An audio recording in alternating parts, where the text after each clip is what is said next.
నమస్తే. మొత్తానికి పేరు నాని గారు అజ్ఞాతం నుంచి బయటకు వచ్చారు. బయటకు వచ్చి ఈ ప్రభుత్వం ఆడోళ్ల పైన కక్ష సాధింపు చేస్తుంది అంటారు. నాకు ఒక విషయం అర్థం కాలేదు. పేరు నాని గారు, గత 5 సంవత్సరాలు మీకు ఆడోళ్ళు గుర్తు రాలేదా? ఇప్పుడే కుటుంబ సభ్యులు ఆడవాళ్ళు గుర్తొచ్చారా మీకు? ఇంకో విషయం ఏమిటంటే, ఇప్పుడు ఒక వ్యక్తి, మా అమ్మో మా చెల్లో ఒక వ్యక్తిని చంపేస్తారు.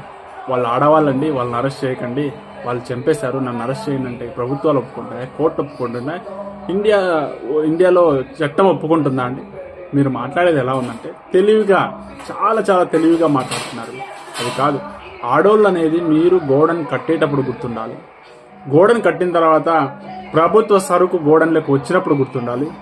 దాని తర్వాత కూడా ఆ ప్రభుత్వ సరుకును దొంగతనంగా తరలించేటప్పుడు ఇది ఆడవాళ్ళ పేరు మీద ఉంది. రేపు పొద్దున మా ప్రభుత్వం కూలిపోతే నా సతీమైనటువంటి ఆమెడ జైలు పాలవుతుందని ఒళ్ళు దగ్గర పెట్టుకుని ఉండాల్సింది పేరు నాని గారు.